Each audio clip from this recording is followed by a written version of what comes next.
কিছু সমস্যা করোনা কিংবা এইডস আক্রান্ত রোগীর মতো কুড়ে কুড়ে ধীরে ধীরে কাহিল কষ্টে জর্জরিত করে।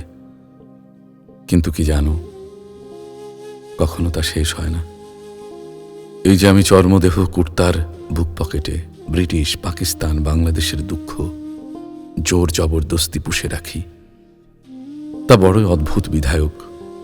ও হ্যাঁ, মনে পড়েছে, ওখানে ডিজিটাল পারিবারিক দুঃখ আছে। পাশা খেলার মতো পাশবিক নির্যাতন চলে কারণ ছাড়াই, বারণ ছাড়াই।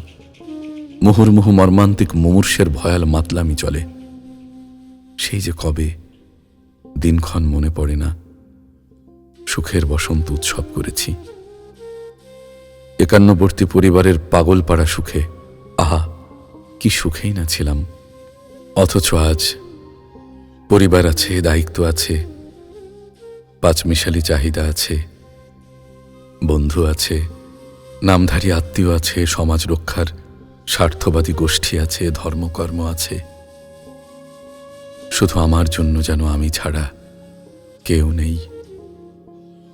শুধু জন্মলগ্ন থেকে পিছু লেগে থাকা সমস্যা ছাড়া খুব ভয়ঙ্কর আতঙ্ক বিরাজ করে দেহ তল্লাশি মনের কুঠিরে। এই বুঝি সব গেল। 2-25 বছর পেরিয়ে গেলেও পদে পদে বাধা, না না না শব্দের রসকসবিহীন সাহিত্য ঋণে ঘিন ঘিনে গাত্রদাহ গেল না।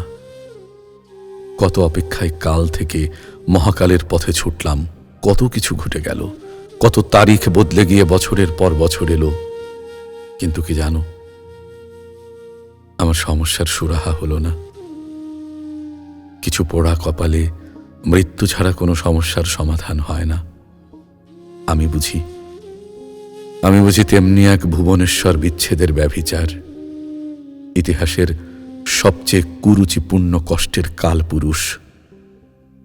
আমার কোনো সমাধান নেই কোনো ঠিকানা। আমি যেন বর্বর ইতিহাসের করুণাময় শেষ সমাধান, আস্তা কুড়ে নিক্ষিপ্ত এক আঞ্জুমান মফিদুল ইসলাম।